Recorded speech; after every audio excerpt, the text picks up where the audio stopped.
So like for people who don't know Wrike, like what do you guys do? How would you describe the company? We're collaborative work management systems, so basically help people manage their tasks, projects, processes, and teams. Whatever they set as their goals, we help them accomplish those goals faster. And do you have any kind of view on what kind of segment of the market you look at? Because there's tools like that for like big companies, very different process maybe than smaller startups and things like that. So do you have a sweet spot, or do you have to talk to everybody? Yeah, we do. So, and let me give you a little bit of a personal background. So before I started the company, I was running another startup. We had about 100 people, and I was running multiple functions at the same time. I was running our digital marketing, I was running software with about 20 projects in parallel, I was running HR and some other things. And so, for me, one of the biggest challenges that I had through the growth phase of that company was trying to get tabs on all of it. So it wasn't necessarily, I've got like 3 people that I manage, and like how do I get the most out of it? It was getting the visibility across operations, coordinating and making sure that we run in sync. And so when I started Wrike, I wanted to solve that problem. I wanted to give businesses that visibility, complete visibility into what's going on, so they could better align and coordinate. Because I feel that there's a lot of inefficiencies that lie in that area. Like if you look at some teams, you got and compare like even apples to apples, you got very smart people here, very smart people there, both working very hard and some working overtime, and one could be like 10 times more productive than the other. And so there are oftentimes a lot of productivity either gained or lost through how do people interact with each other.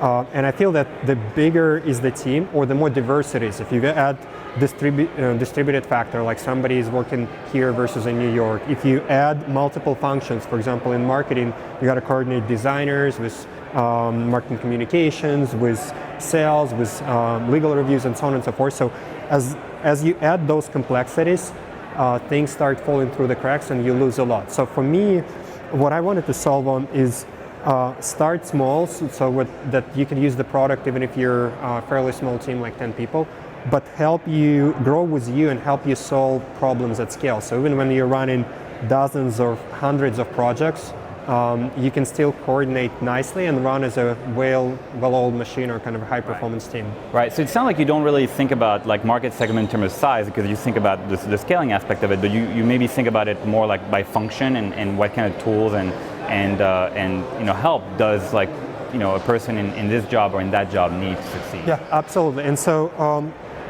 when we started, we were a little bit more generic, but I already still had this vision that I want to build a product for business user, because in our market there were a lot of products for engineers.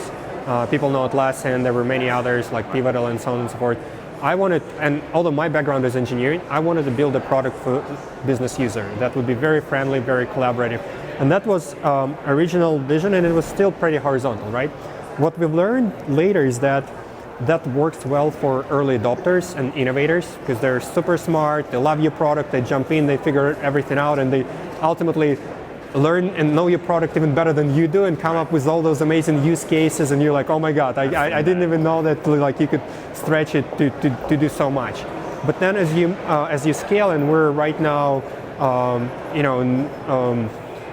double-digit million revenue, we've got more than 10,000 customers, we've got huge number of customers joining every month, we've got about 30,000 to 40 trials coming every month. So as you get to that scale, you're not only talking to innovators and early adopters, you're talking to a mass audience, and then they no longer want a Swiss knife, right? They want something that talks directly to them and gives them very clear blueprint. Okay, like here's the problem that we're solving for you, and here's exactly what you should do, like step 1, step 2, step 3. So as we kind of going through that shift, some people call it crossing the chasm, right? As you go into that mass market, we have to deliver the whole product, and we have to customize it for specific needs. And the first segment that we went after is we decided to not do it by industries, but do it by function, and we went very hard after marketing teams.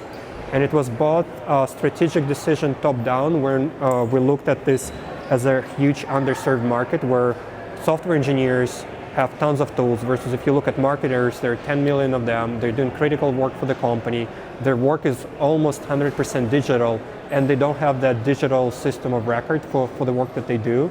So we went after marketing for that reason, but we also went after it because we saw a lot of existing customers from marketing and creative teams already using the product, and some of those best, ninja champions that I talked to you about that knew the product in and out and could get a lot of value out of it. We saw those in the marketing segment, so we decided to double down, and last year we've spent about 6 months developing the product, put all our engineering muscle behind it, and then launched Wrike for marketing. And it's been super successful. We've beaten our original sales plans, and it's something that we continue to be excited. And for us, the vision is not doesn't stop there, right? It actually starts there, right? We still want to be that horizontal platform that ultimately captures all the work that you do in the company and gives you that complete visibility and transparency. But it helps as we go into that mass market and as we go to bigger and bigger deals, it helps to say, hey, here's the exact problem that I'm solving for you, and we want to have that core audience that would love us and do everything for us, and then from there we expand to other adjacent audiences as well. So that makes sense, right? That you start from this kind of core competence that you have with that function, and then you do have to move up market, you do have to chase bigger deals and do all that, but at least you have this stronghold inside of each account you might be talking to, so that makes tons of sense. But you still have to worry about that segmentation in that scale, right? So what has changed that you kind of go and talk to bigger and bigger companies, even if they have a marketing function, what have you learned about what it means to adapt your own product and your own marketing to the needs as you move up? Yeah, we're going through this pretty big cultural transformation internally, and it's not the culture in terms of the basic tenets, which is still the same. We're focused, I could talk later about what we're focused on, but culturally in terms of our marketing changes. The way we, like before when we mostly talked to SMBs, it was purely digital, half of it was very performance oriented, half of it was content marketing. And right now as we go up market, it's bigger focus on thought leadership and what we could bring to the table to the whole industry.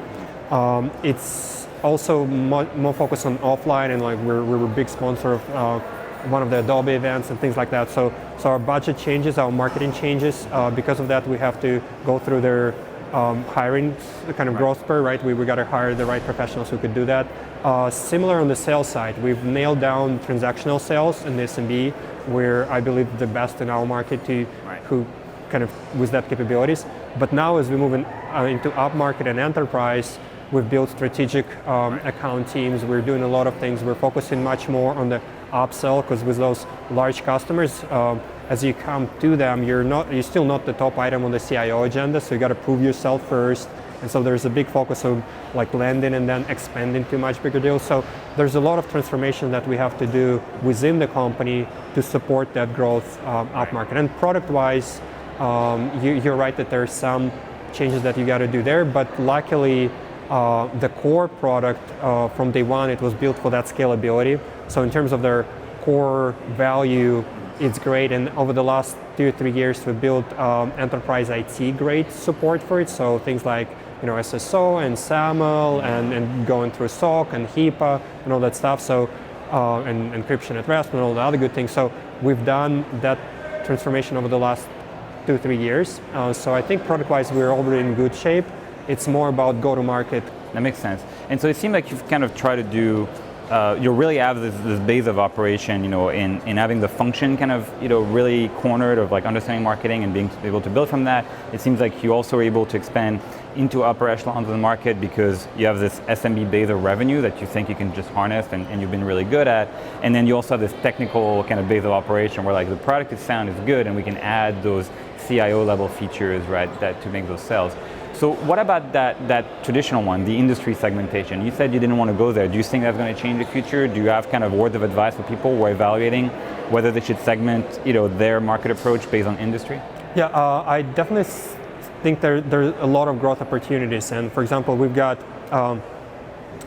very good wins in finance industry. We've got very good wins in automotive. And those industries are traditionally known as the ones that are fairly cohesive, so it's easier to get them one by one, not with the function message, but like we're saying, okay, this model company that everybody aspires to be is a great customer, and here's the value that they're getting, so you can get the same value for your business. So as we're getting those super exciting anchor enterprise customers in those key verticals, we'll go after them more from the perspective of customer marketing, if you will, Right. like leveraging those success stories and explaining what's the value that they're getting so you can get it as well. Right, that makes a lot of sense. Yeah. Well, thank you so much, Andrew.